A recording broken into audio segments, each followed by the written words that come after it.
Genesis chapter 2. Thus the heavens and the earth were finished, and all the hosts of them. And on the seventh day God ended his work which he had made, and he rested on the seventh day from all his work which he had made. And God blessed the seventh day and sanctified it, because that in it he had rested from all his work which God created and made.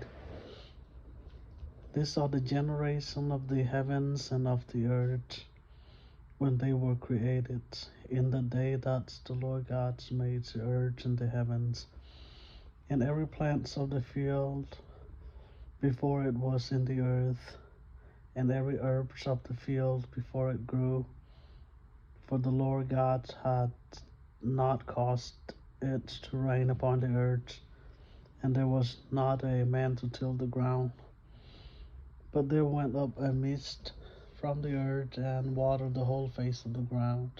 And the Lord God formed man out of the dust of the ground, and breathed into his nostrils, and the breath of life, and man became a living soul. And the Lord God planted a garden eastward in Eden, there he put the man whom he had formed. And out of the ground made the Lord God to grow every tree that is pleasant to the sight, and good for food, the tree of life also in the midst of the gardens, and the tree of knowledge of good and evil. And a river went out of Eden to water the garden, and from thence it was parted, and became into four heads. The name of the first is Pison. That is it which compasseth the whole land of Havilah, where there is gold, and the gold of that land is good. There is bdellium and onyx stones, and the name of the second river is Gihon. The same is that compasseth the whole land of Ethiopia. And the name of the third river is Hiddekel. That is it which goeth toward the east of Assyria. And the fourth river is Euphrates.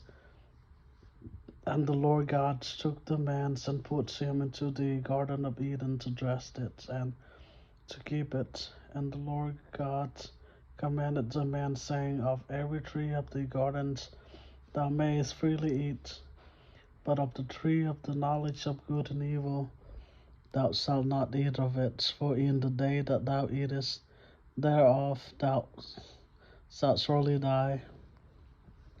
And the Lord God said, It is not good that the man should be alone, so I will make him an help meet for him. And out of the ground the Lord God formed every beast of the field and every fowl of the air, and brought them unto Adam to see what he would call them. And whatsoever Adam called every living creature, that was the name thereof. And Adam gave names to all cattle, and to the fowls of the air, and to every beast of the field. But for Adam there was not found an helpmeet for him. And the Lord God caused a deep sleep to fall upon Adam, and he slept. And he took one of his ribs, and closed up the flesh instead thereof. And the ribs which the Lord God had taken from man made he a woman, and brought her unto the man. And Adam said, This is now bones of my bones, and flesh of my flesh. She shall be called woman, because she was taken out of man. Therefore shall a man leave his father and his mother, and shall cleave unto his wife, and they shall be one flesh. And they were both naked, and the man and his wife, and were not ashamed.